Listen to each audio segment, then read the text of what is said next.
Diabetes diabetes diabetes ఈ మధ్య చాలా ఎక్కువగా వింటున్నాం కదా. ఇంత పాపులర్ టర్మ్ అంటే అర్థం ఏంటో ఇప్పుడు మనం చూద్దామండి. మన ఇండియా అనేది diabetes capital of the world. 10 కోట్ల మంది భారతీయులు షుగర్ వ్యాధి వలన బాధపడుతున్నారు. మరి షుగర్ వ్యాధి అంటే ఇదొక క్రానిక్ డిసీజ్, అంటే ఇది స్లోగా వస్తుంది, కొన్ని సంవత్సరాల వరకు ఉంటుంది, కొంతమందిలో లైఫ్ టైం కూడా ఉండొచ్చు. ప్రోగ్రెసివ్ డిసీజ్, ఒకసారి వచ్చిన తర్వాత షుగర్ అలాగే ఉండదు, జబ్బు ముదిరిపోతుంది. 1 టాబ్లెట్ 2 టాబ్లెట్లు 3 టాబ్లెట్లు ఇన్సులిన్ కూడా వాడవలసిన అవసరం వస్తుంది కదా.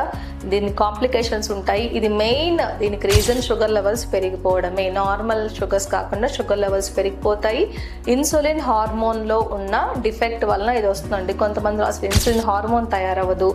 ఇన్సులిన్ హార్మోన్ ఉన్నా కూడా కొంతమందిలో పని చేయకపోవచ్చు. దానివల్ల మనకి షుగర్ లెవెల్స్ పెరిగిపోతూ ఉంటాయి.